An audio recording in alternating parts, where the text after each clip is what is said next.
Kia ora koutou. Hello everyone. Ko Nick Morrison ho. I'm Nick Morrison and I am founding director of GoWell Consulting. And today is a conversation about coffee. We really wanted to bring some attention to the industry. For those who don't know, we're a sustainability consultancy, so work with businesses to evolve them for the sustainable future. And we've worked with all these coffee businesses on the call today. And the coffee industry is a real insight into the way the climate change crisis is hitting business and hitting industry, and we really want to sort of bring some highlight that today.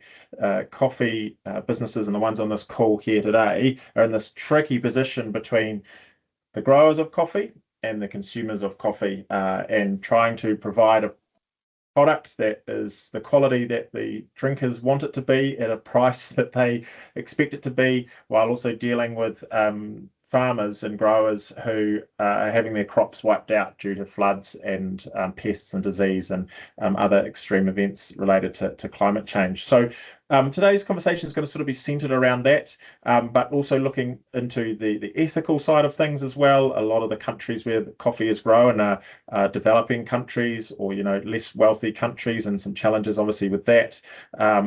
And we'll potentially work through some questions about packaging as well, and the challenges that the coffee industry faces around that too. So that's a quick sort of backstory of today. And I'm going to share my screen and then introduce our panelists to you, and then we will crack on. Just a bit of housekeeping, of course. We've got the Q&A, so I'll be doing a lot of talking. You'll be sick of my voice by the end of this, but we've got that Q&A, so please do ask any questions in there, and we'll weave that into the questions that I've got for the panelists as well. And yeah, everyone, if you don't mind just keeping your microphones muted, you're more than welcome to have your cameras on if you want to show your face, but no drama if you want to keep that off. And lastly, we are recording this, and it will be shared through our channels once it's all done. So without further ado, I'll introduce you to our panelists. So we've got Dan Lacey, who is hello, kia ora, who is working at Kōkako Organic Coffee Roasters. He's the general manager, and he'll tell you more about himself in a minute, but manages more than just one brand. We've got Frankie Cistrone, who is the customer experience and field sales manager from Havana. Kia ora, Frankie. Kia ora. And we've got Will Valverde, who is at John Burton Limited. They are a coffee importer. He's a sustainability there. Hola, Will. Hola. Saludos. Well, brilliant. So I want you to build on that introduction, please. So we'll go through that same order. So Dan, if you can start, please tell us a bit more about yourself. I want you also just to tell us about your role and your key responsibilities within Sure. your job, and then also really want you to tell us two things: one, what you enjoy about working in the coffee industry, and two, how you drink your coffee. Sure. Okay, try and remember all of that. Kia ora Yeah. koutou. Thanks very much, Nick and the team, for putting this on. Very much looking forward to sort of sharing some insights and challenges that we face. We're probably not that unique in some of that, but unique in other places. So a bit about myself. Born in the UK, moved to New Zealand when I was a teenager, and I've been back and forth a few times. I've always worked in either hospitality or coffee, and for the last 15 years, I've been really focused on working in the coffee industry, looking at coffee from a quality point of view, from an importing, what you can do to influence it, and also storytelling, trying to get consumers to experience and enjoy and understand a bit more about how difficult it is to make this, rather magical cup that we all enjoy. My time at Kōkako as general manager, I look after the roastery production part of the unit, which is just sat wearing away to the side of me at the moment, as well as all of the sales and wholesale. And we also have a flagship cafe in Commercial Bay. So quite multifaceted in that sense. I'm very lucky to have somewhat inherited a wonderful brand that's been running for nearly 25 years. I took over from Mike Murphy, who some of you may know, who looked after this brand and was a custodian for, I think, 17, almost 18 years. So tough act to follow. Certainly gave us a wonderful platform. My job is to try and build on that as much as possible. You asked me how I drink my coffee. Depends. Yes. I do love a flat white. Why not in New Zealand? I tend to drink black filter coffee a fair bit, but I do quite like espresso as well. So pretty much as long as it's not too milky, I'm there. So brilliant. Thank you, Dan. Frankie, tell us a little about yourself, Hey, your kia role, ora. and how you like your coffee. Yeah, Frankie from Havana Coffee Works. I've been with Havana for 4 years, celebrated my 4-year anniversary over the weekend. Had a lot of different roles kind of over that time. I started in our field sales team based in Auckland, looking after our accounts, and then had an awesome opportunity to step into the marketing team for 2 years. So I led our customer experience and brand management, kind of just expanding on my background of sales. I've been in sales my whole career, so it was awesome to kind of learn about the brand from a different lens. And then towards the end of last year, I moved into my new role as customer experience and field sales manager. So I look after the customer experience team and then our field sales team who are out there supporting our cafe customers. Yeah, and I think my journey into sustainability has kind of personally been something that I've still learning on. I would say I'm not an expert by all means, but I am very passionate. So I don't have all the answers. I'm very lucky that I've had the opportunity to lead our sustainability strategy here at Havana, and kind of off the back of that also implemented some cool stuff for our cafe partners around like our soft plastics recycling. Yeah, I think that's me. And then in terms of how I drink my coffee, I am not going to lie, I do enjoy an instant coffee. When you wake up in the morning and you want to head to the gym at 5:30 a.m, sometimes instant's a lot easier than waiting for a plunger. So my first coffee of the day is an instant coffee. And then after that, I get into the roastery and I get to enjoy a good cup of espresso. Normally an oat milk flat white. In the weekend, sometimes I'll dabble in a long black or a filter coffee. Yeah. What a revelation that is. Instant coffee. There we go. Can't lie, you know. Thank you. Will, tell us a bit about you, mate. Yes, absolutely. No, thank you for inviting first. It's an honor to be part of the panel. So I'm originally from Costa Rica. So I moved to New Zealand 15 years ago with my family and to work in a project helping farmers in the Pacific, particularly Papua New Guinea and East Timor, Solomon Islands and Fiji, to implement some projects with coffee growers and also sugarcane producers. Before that, I worked for a coffee cooperative in Costa Rica where I grew up. And also as a kid, I grew up in coffee plantations. So I have, let's say, firsthand understanding of realities of farmers, not only in my home country, but also the country that I have the privilege to work with in this region. After working with them, with the farmers in the Pacific, I joined the John Burton team 2 years ago to support on the implementation of the strategy on sustainability. And I've been leading a few initiatives, few projects, and also building a little bit on the framework of the company's idea of sustainability for us. And in terms of how I drink coffee different ways every time I drink coffee. Probably my favorite is the mocha pot in the mornings when I wake up.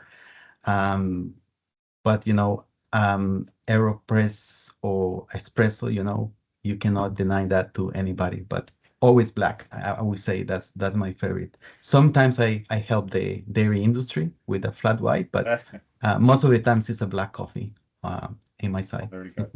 Well, you all sound very much purists in the product that you are involved with. Brilliant. Thank you. Thank you for those intros, and just really cool to have your diversity of backgrounds and sort of thought and experiences here today.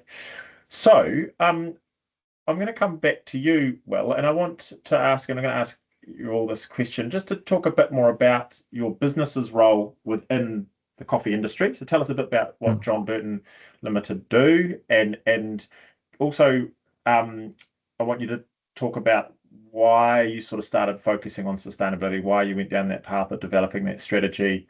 So a bit about your role within the coffee industry, and then also what motivated you guys to sort of take your sustainability journey a bit more seriously, I guess? Sure. Our work sits across different parts of the coffee supply chain, as mentioned. Our goal is to provide New Zealand with a best possible coffee that also meets the high levels of integrity, and also I like to think that Kiwis like to think that the coffee that they're bringing is doing good to others, and I think that's the company's also idea of when we bring coffees to the market. We partner with producers and importers, roasters, hospitality business. I think over the years we have contributed to bring not only the product, but also helped the companies here to be closer to farmers and understand also their realities, social impact, environmental impact, and build more resilient sourcing and operation practices. A lot of what we do is about bringing also relationships into the table when we talk to suppliers, when we talk to farmers, when we try to understand realities. But also is bringing, let's say, the platform and what John Burton can bring to the table for the industry, and put it to the service to collaborate in a more sustainable way. One of the challenges, or the challenges in the coffee industry is something that only can be resolved, if you are integrated and also working with others. It's a big challenge. Coffee as second commodity traded, after petroleum it has a lot of impact, not only in the industry in a country like New Zealand, but also in producing countries in particular. In terms of what has motivated the company to be part of let's say, doing a little bit more of sustainability, etc. I will maybe go back to probably one of the values of the company, that is better for everyone. For us, it's reality comes to that, and over the years, the company has been being part of different schemes like fair trade, rainforest, even bringing a lot of organic coffee to serve the industry.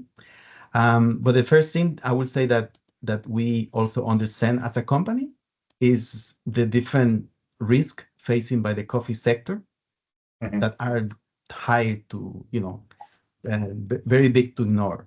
So climate change, land use, for example, in producing countries, farmer livelihood, etc. If you think in the long term, is viability, for the coffee industry, and you need to do something about it. We also could see a huge opportunity for business to link into sustainability early and build into, for instance, their strategy. So over the past few years, we have put a structured, sustainability strategy, with support of actually Go Well, help us on that process, with annual reviews and clear priorities for the company. We support also partners to map their impacts, for example. A lot of roasters or customers require some information that we have, information or even contact of our product, and also farmers, etc. So we provide that information that helps them also to explain better also the product to their customers. So we are now in the year 3 of that journey, and we hope we can continue learning every day. As Frankie suggested before, I don't even consider myself an expert on it, but I like to think that we are doing a good thing in the company initiative. So. Thank you, Will. Fantastic. We'll come so much to unpack there. We'll come back to some of that throughout today's conversation. I want to pass the talking stick now to Frankie. And yeah, same question. Tell us a bit about Havana's role in the industry and what drove you guys into working on sustainability. Yeah, so Havana started in 1989 down in Wellington. So we've been a Wellington icon for many years. We've now become like a nationally wide loved brand. We're kind of known all across New Zealand now. We play in both online channel through our e-commerce website to grocery, supermarket, and then also in the cafe space. In terms of a brand, we're fast growing, and I think for us in our sustainability journey, like fundamentally, we've always been doing things that are sustainable, whether that's recycling our old coffee sacks into hats, volunteering days. We also do kind of some stuff around returnable cup system, but we've always done just a lot of things without actually having a strategy and a plan in place. So yeah, last year we reached out to Nick and the team at Go Well Consulting to help us on our sustainability journey. We kind of had lots of little things that we were doing, but never really had like a plan in place or a strategy behind what we were doing, and we didn't really know where to focus our time and resource. We are a small company. We're only 28 to 30 people, and kind of getting clear understanding from not only our internal stakeholders, but our external stakeholders around like what they want to see and expect from Havana was like really important to us. So yeah, with the support of Go Well Consulting, we're actually in year 1 of our sustainability strategy, and we'll be launching that out in the next couple of months as well. Yeah, anything else there? No, that's fantastic. Again, we'll come back. No, we'll come back to some of that stuff throughout, Frankie. Same question for you, Dan. Sure, thanks. It's great to hear the sort of some of the details of what the other businesses do. Look, I want to start off by saying that we're in a really privileged position in New Zealand. We are far, far away, which makes life quite difficult to bring coffee here. But because of that, we tend to, as a country, drink really good quality coffee because it's quite expensive to get it here. So there's many different ways that different companies have chosen to sort of share that the success, and also be able to pay more to farmers by buying better quality coffee. Kōkako is quite unique in the fact that its brand proposition is incredibly simple in one sense, but also incredibly difficult in another. The business was founded and they'd always bought organic coffee. And then several years later, once Mike took it over, he got it registered with BioGrow New Zealand, which is the New Zealand organic certifications, and committed to buying only organic coffee and having it certified. And that brings a large amount of administrative burden and process in that, but it gives a sort of identifiable logo that someone can see and say, okay, that is definitely true. It's been checked, and we get checked every year. He also became registered with the Fair Trade, which again is quite a complex auditing system. And what we're then asking, and Will be able to bring to life this more than anybody, we're asking farmers to produce coffee using no pesticides, no herbicides, based on the rules in their location, to keep a large amount of documentation and record keeping. And then also to be part of a fair trade organization, which requires them to be part of a cooperative. So it excludes larger farms. It excludes the largest coffee producing country in the world, Brazil. There's very few cooperatives there. So we've made life quite difficult for ourselves there. But what we have managed to do is have a brand proposition where people can pick up a bag, look on the website, they can understand exactly what it is we're about, with fair trade and organic running throughout the business. We've worked with Go Well for, I believe, about 7 or 8 years now, and producing sustainability reports, which is a way of opening the lens and showing exactly what it is we're doing. What have we done well? What have we done better than last time? What have we changed? And being completely transparent with that. And then last year, we also became Toitu EnviroCare certified, which is, I guess, runs some parallels to what you might understand with B Corp, but it's focusing just on New Zealand, and it's on our environmental impact. It's about having a strategy, it's about measuring, and it's about showing continuous improvement as well. And so when we put all of those things together, we believe we've got a really clear brand proposition to explain who we are, what we do, but we are still explaining it. We're still learning. We still haven't got everything right. We've made some fantastic improvements even over the last year. Plus, we're changing the roaster that we use to reduce the amount of gas. And it's been a huge positive impact, but we still bring in a non-essential food item from far away. We roast it, we transport it around the town. So we think we're the good guys, but we're still working in an environment where our impact on it is having a really high effect. And we can talk about that in terms of the pricing and droughts and climate change. We're seeing that in real time. We are drinking more expensive coffee because it's become more difficult and unreliable to produce. So. Yeah, brilliant. And we're going to get into that. I've just remembered while I've been listening to you both, all of you talk, that I forgot to share a couple of extra slides that my colleague Charlotte has pulled together and will not be happy with me if I don't share them. So I'm just going to quickly reshare my screen. And these are just sort of a bit of context setting. And you sort of touched on some of the stuff, Dan, which kind of triggered my memory that I needed to share these. And they're by no means gospel, but they are a bit of an insight, a bit of a scene setting, I guess. And these are all from Kōkako's report in 2018, which is the first report that we helped you guys produce. And so I just want to go through them just to give a little bit of that context for our conversation today. So climate change is projected to cut global area suitable for coffee production by as much as 50% by 2050. And so Dan was just sort of talking to that now, that because of climate change, it's harder to grow coffee and it's getting more expensive, right? But that is phenomenal, right? 50%. And for those who don't know, I'm sure everyone does, but coffee has to be grown at a certain latitude and altitude, and that's why it's typically around the kind of the middle of the earth, right, where the conditions are right, and it's those kind of countries that you find coffee grown, and so there's real repercussions on the land use there, as Will sort of touched on earlier already as well, and new land having to be felled, forests having to be felled or cut down, so these coffee growing places can move and still produce enough quality coffee.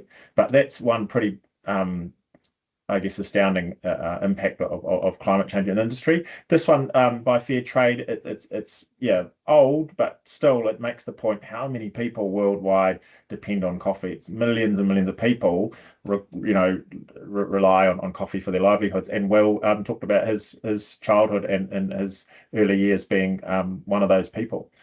And then this point as well, I think you touched on this really nicely, Dan, and it's a real being really honest and true about this point that so much of the value of coffee is actually earned by businesses outside of those developing countries or those growing countries or producing countries. And so just wanted to share those slides to give a little bit of context around today's conversation, help set it up a little bit.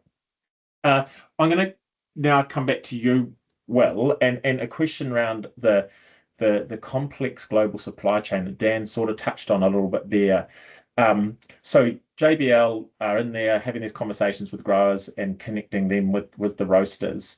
What are you seeing in terms of the biggest risks and the biggest opportunities? We always need to look at both sides of that coin, right?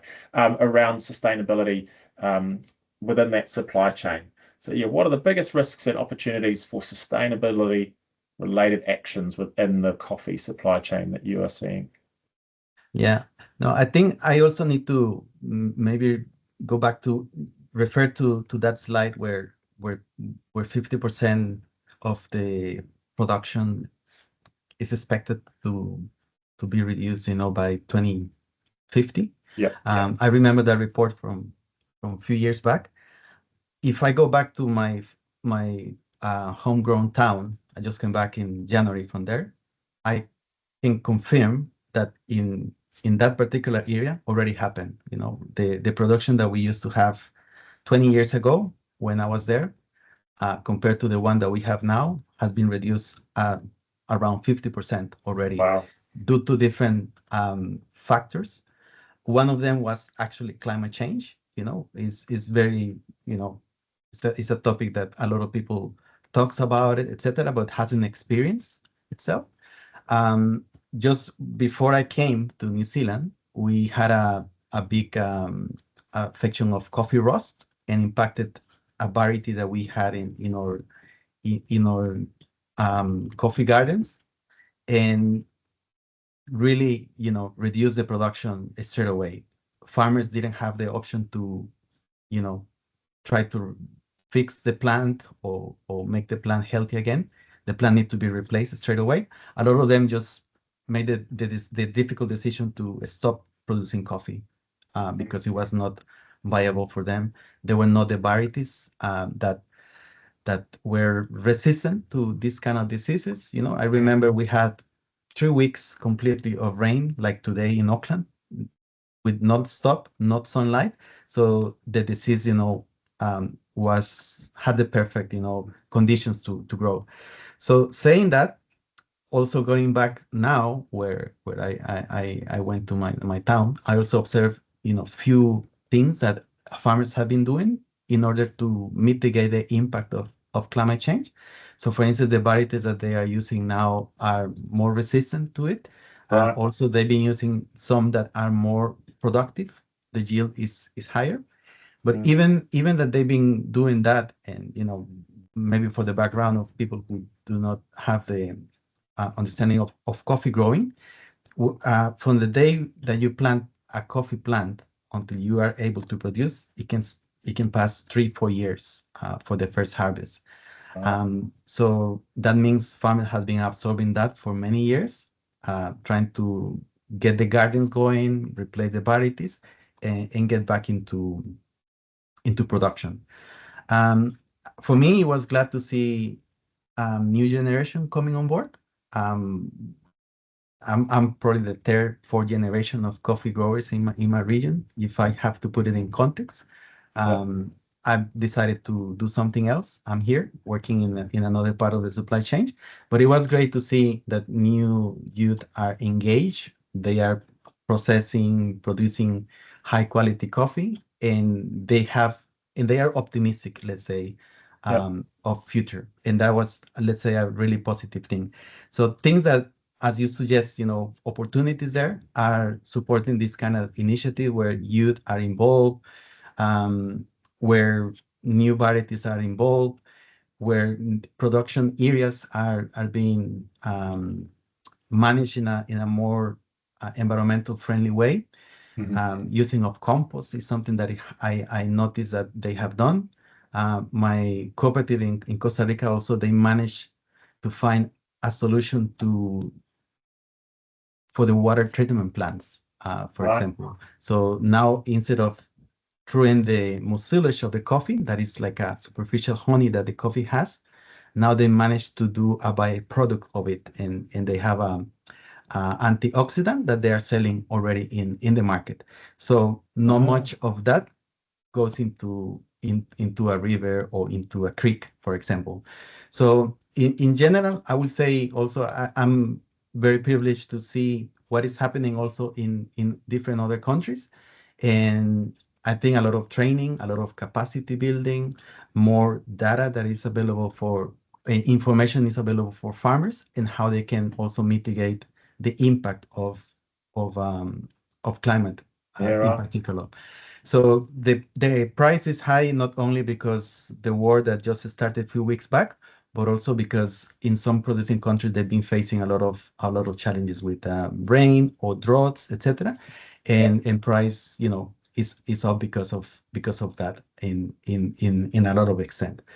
And also, as also the info that you put there suggests 10% of the money, let's say, goes to farming. It amplifies also the importance of supporting initiatives, you know, on producing countries, to ensure that we will keep having the coffee coming to countries like New Zealand. Yeah. So you can't help but I'm just thinking of those headlines around $5 coffee, and people, you know, so livid that they're $5 coffees, you know, and then, well, yeah, but 10% of that's you know, only going back to the growers. It sort of shows you that first world problems a little bit. Really interesting to hear that kind of lived experience. Well, thank you. I've got a question now for both Frankie and Dan. You're both in that more consumer-facing side of the supply chain. Maybe start with you, Dan. What changes are you seeing in customer expectations around ethical/sustainable coffee? Sure. Look, I think I remember reading a survey that was done a little while ago, and it asked consumers, would you like to buy more organic products?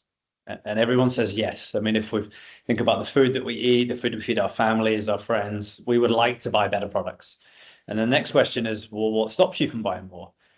And then the question comes down to, well, maybe it's availability, maybe it's perceived quality, variety, price.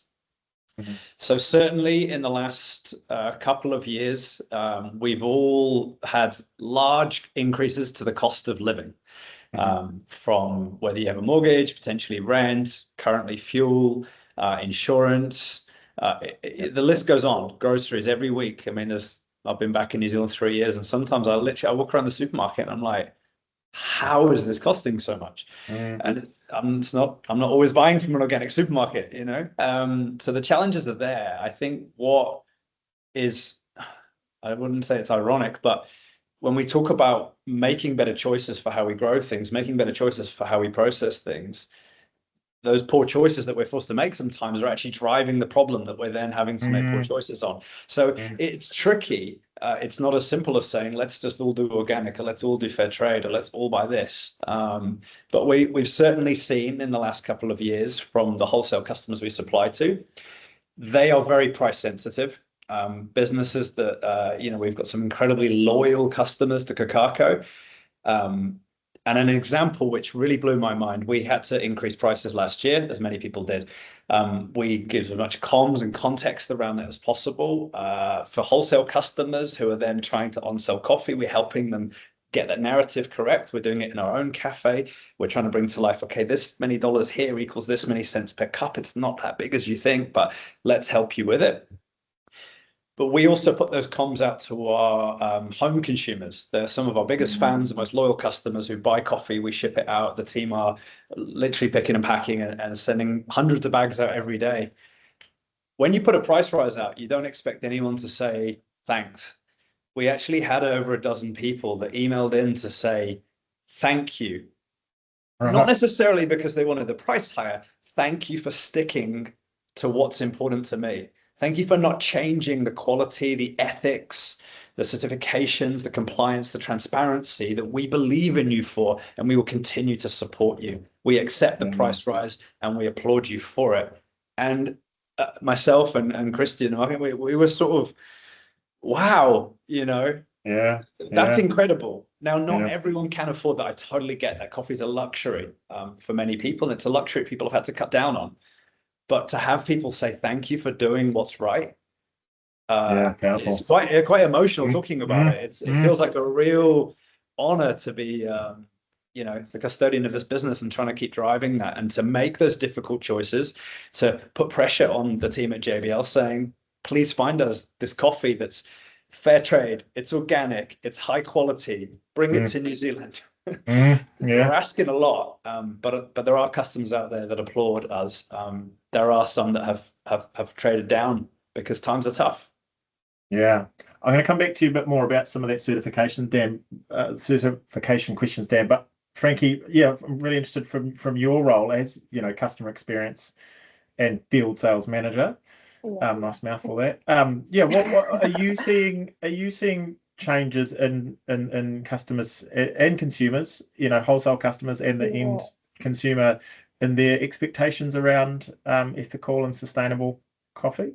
Yeah, I think a little bit to go back to what Daniel said around that survey, and people ask if they want to buy more organic and if they're willing to pay more for it. I think from the understanding that I have is that consumers and customers kind of just expect that is a standard within some of the specialty coffee roasters. Hey, so it's kind of not really a differentiator so much anymore. They just kind of expect that all the coffee roasters are buying ethical and sustainable coffee. Maybe not so much organic, but ethical and sustainable coffee. So they're not actually really willing to pay any more for coffee that has been grown ethically and sourced sustainably, because they just assume that we're all doing it. So it's not really a differentiator so much in the coffee industry anymore. It's kind of it's just a base requirement that we all should be sourcing our coffee this way. I think Dan kind of covered a lot more around that. I mean, Kōkako leans more into an organic coffee. It's not.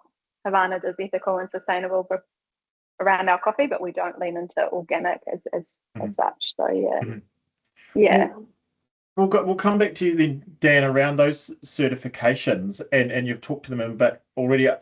I'm really interested in these challenges that we've talked about, the impacts of climate change, etc., and well explained about, the impacts on the pests and diseases. And often the solution for that is using pesticides and herbicides and chemicals to do that, which you can't when you're organic. So can you talk to us a little bit about the challenges around the certifications, and also what impact that climate change is having on that? I assume it's making it harder.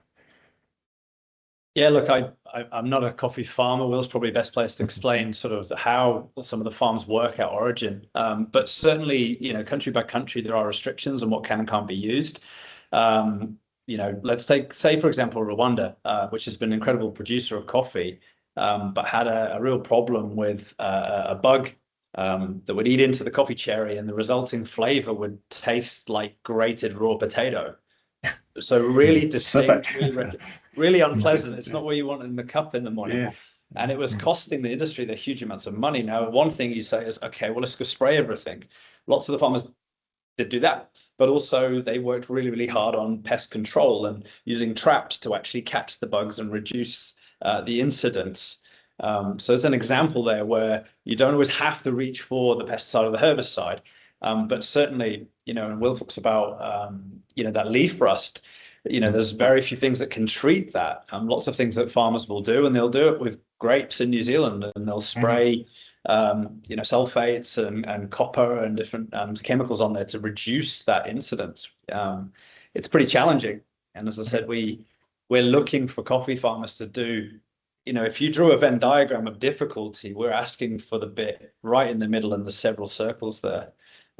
It's certainly a challenge for the farmers. I want to come back to you, Frankie, now and ask about your trip to Brazil that I know you went on a year or two ago, and that you went and visited some of the coffee farms that Havana sourced from. And I know that some of those relationships are very long relationships that you've got, and you pride yourselves on those relationships. Tell us a little bit about that trip and what it was like for you, in terms of what you observed and some of the key takeaways that you had from being on farm. Yeah, I think I've been in the coffee industry for 4 years. I've been drinking coffee long before that. And yeah, very lucky to go over to Brazil to go to Origin. We went to Guaxupé, which is in Minas Gerais, just outside of Sao Paulo. And I think for me, I've had a deep connection with Havana as a brand, and I really love what we do and the people that work here. But going to Origin really made me appreciate coffee a lot more.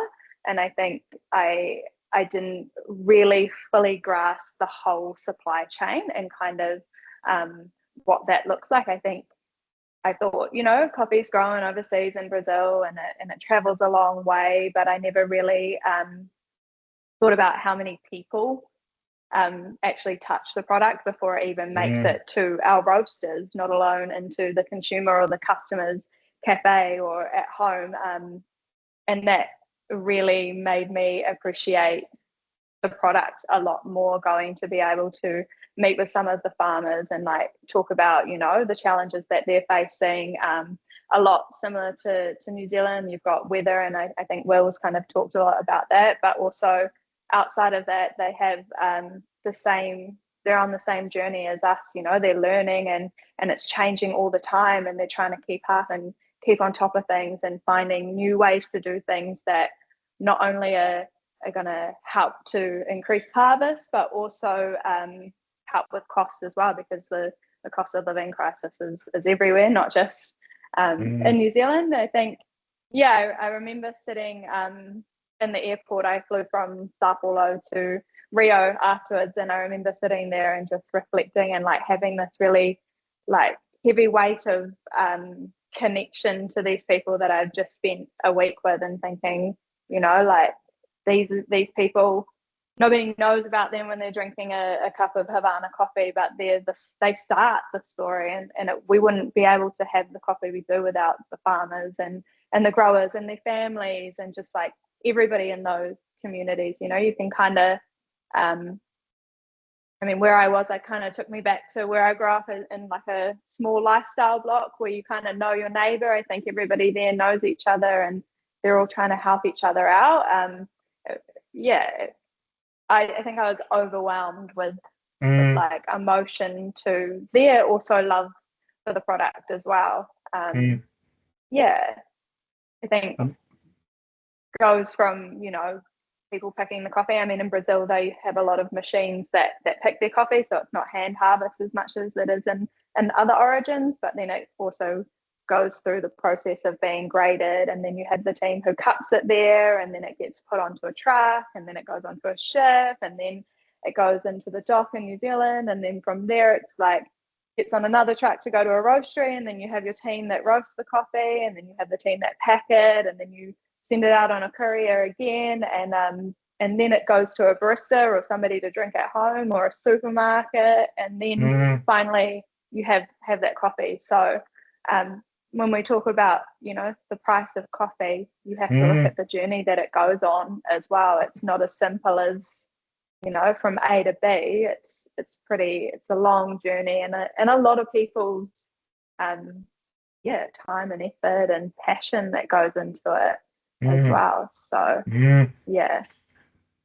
Do you find yourself, Frankie, just picking up every coffee bean that you see near the grinder, and you're sort of like, I'm like on the floor, this is like gold, right? You know, Look after it. Yeah, and like I share that I'm so lucky. Like that time in Brazil, honestly, was like opened my eyes so much. And you know, when I go for coffee with my friends, and they're like, "Oh, got to pay $7.50," I was like, we should be paying 15, you know, come on, like, and just the journey that it goes on, and like, it's just, I don't think consumers and customers, some do, some really understand that, but a lot don't. And I think that's where we have a responsibility. I mean, Dan, you talked around storytelling, and telling a story in a way that the customer can relate to and connect to is so important. Not only for us as coffee roasters in New Zealand, but also the farmers and the growers at origin as well. It's important that we kind of share their journey and their story as well. Yeah. That's fantastic. It's a really nice segue. I don't know if you meant to do this, but into my next question for Will, around what do you think the coffee suppliers, sources like yourselves, so the importers, what you've sort of talked a little bit about it already in terms of some of the education helping that you're giving farmers, but what would you like to see all businesses like yourself, all the importers who have those relationships with growers, and also acknowledging some brands like Havana have those relationships themselves, so sort of including businesses like themselves in this. So those who have the direct relationship with the coffee growers, what would you like to see them doing? What do you think their responsibility is? And then what do you want the consumers to know? What are some of those key messages? Frankie sort of touched on some stuff there, but what would you love coffee drinkers to understand about the supply of coffee and the growing of coffee? So what's it like for the people on growing? What do you think you should be doing to help them, and what would you love to tell the consumers?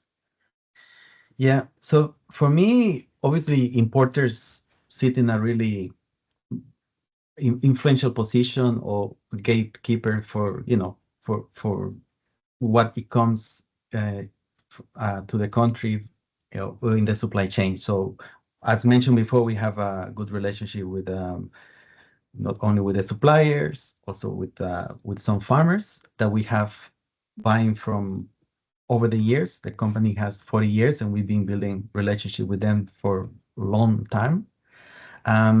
So understanding, for instance, obviously the realities, where the coffee comes from, how it's produced, ensuring that, for example, us as a company bring to the country product that meets, you know, what Kiwis expect to have. Just going back a few years on my previous role, for example, where there were some social issues identified in a producing country related to, for instance, child labor, etc. Us as a company, we have a big responsibility on ensuring that our coffees come from sources that respect, human dignity, kids, or human rights, etc., basic ones. And we have put in place things to do that, to have a check of what we're getting. Thanks to also the language, we are able to get a little bit more deep into a lot of our suppliers in Latin America, for example, and understand, realities, projects that they are developing, etc. But I think getting back into your question, Nick, on what role importers can play also, the building of the long-term trusted relationship with producers is one, supporting the transparency and the fair value of distribution, for example, of the value in the supply chain. Sharing the information throughout the supply chain is something that also is very important, as I mentioned before, for companies like Havana, like Kōkako, like other customers. Sharing all of that information is essential also to make the link with the consumers that are buying the product. Also helping roasters to make informed decisions about what we source and where we source. I really identify, for instance, with Dan's reflection on Uganda, for example, and getting back into that report that it was mentioned at the beginning. Quality will be affected potentially, not only production, but quality. And it means that probably the coffee will taste different if you don't do things now, for example, to support that. The investing on climate resilient and regenerative farming initiatives is something that is quite important. I was pleased to meet with some of the suppliers also in my trip to Costa Rica and see a lot of work that they are doing. Probably farmers are receiving the most quantity of training that they have received over the years. When I was there, for instance, the farmers were trained, but not as much as they do now. Seeing farmers also understanding their coffee, drinking their coffee for the first time is something that is a new thing, and I think it also gives that value added, to the work that an important like John Burton is even doing right now, from the relationship over the years with our suppliers and customers. For the coffee drinkers in general, I would like to think that people question themselves a little bit, or question their coffee. Similar to what Frankie was mentioning before when she was traveling from Sao Paulo to Rio, etc. Similar happened to me when I visit the producing countries, Papua New Guinea, East Timor. When I get back into New Zealand and see the reality, I have running water, I have possibility to take a shower anytime I want, etc. Things that you don't have in certain countries. It's like, all the memories come to my mind.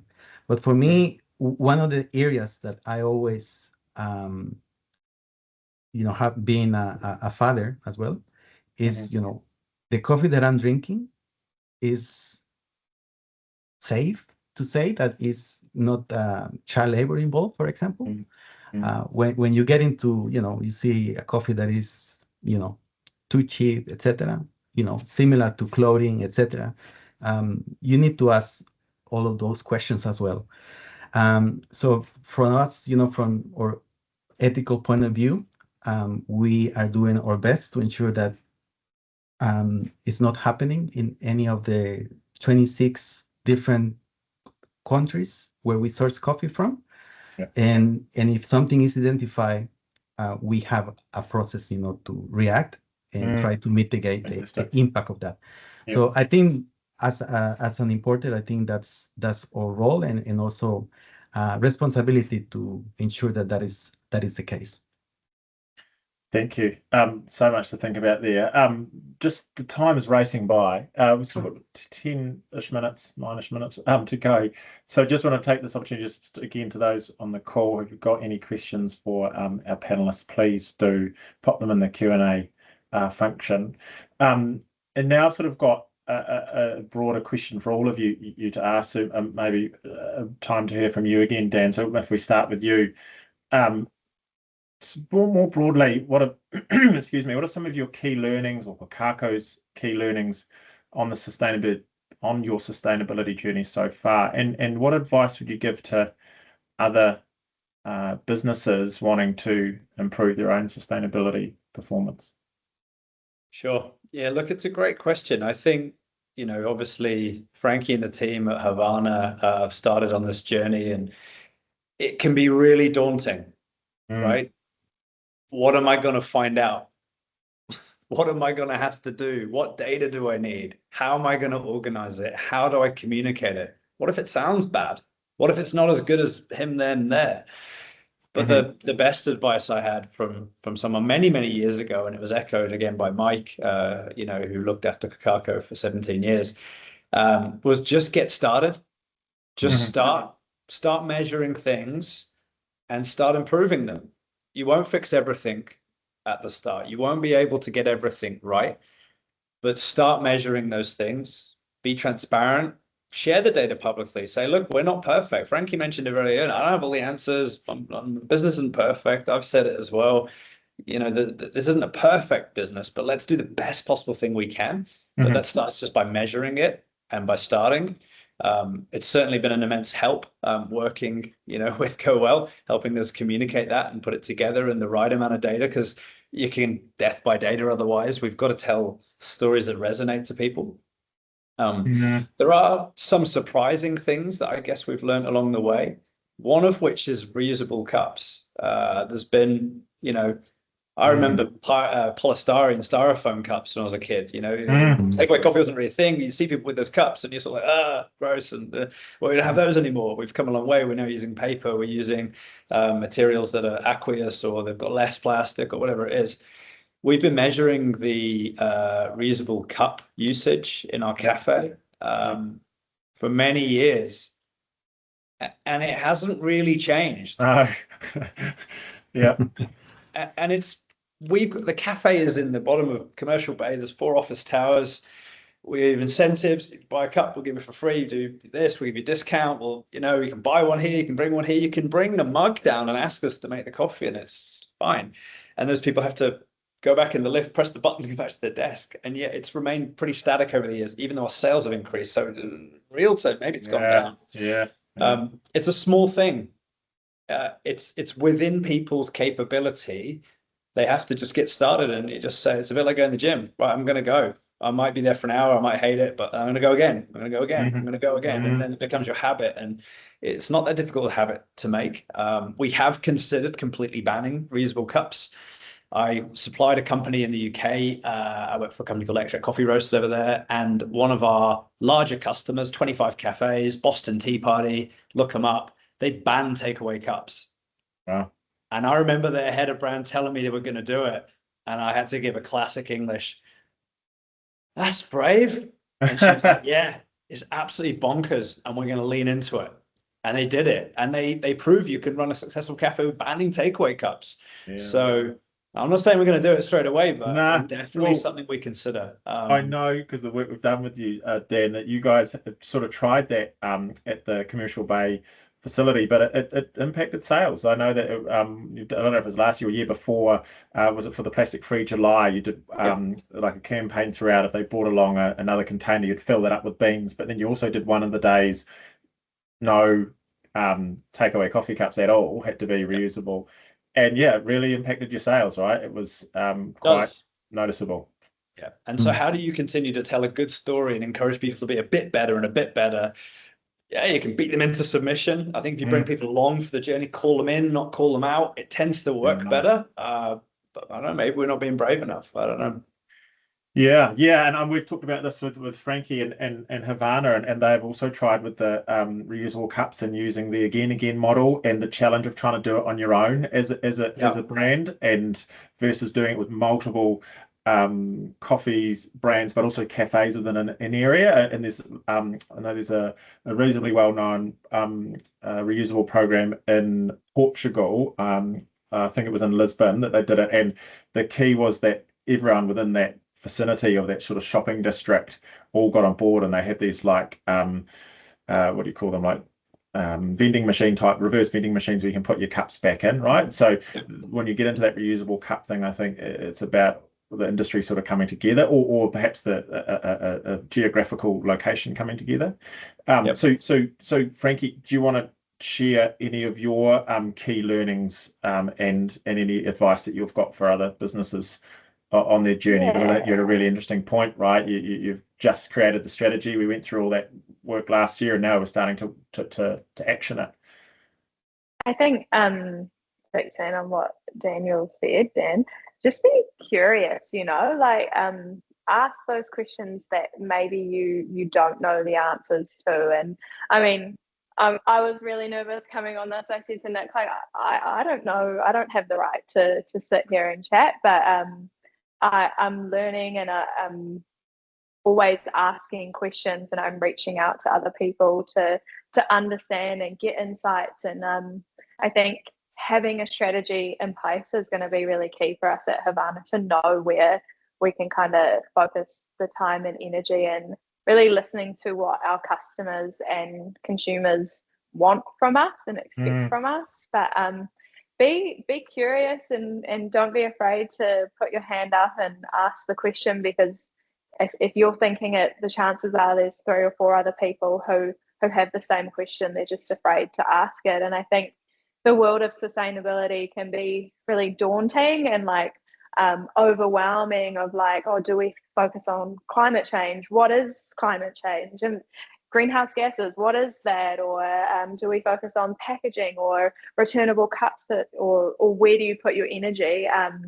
So yeah, now we've got a clear strategy and kind of a way forward with the help of Nick and the Go Well team. But yeah, just have those conversations, and I mean, and share your learnings. Like there's lots that I've learned. Like I mean, the soft plastics recycling scheme behind me is my baby, and I'm really proud of it.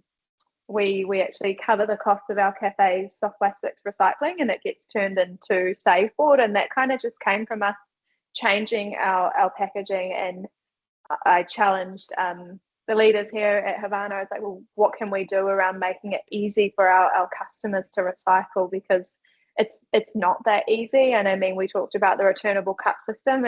It's not easy to have something like that in place, and that the answer for our customers needed to be easy. So they get an Enviro 360 bag, it sits in their cafe, it takes up less space than I'm sitting in right now.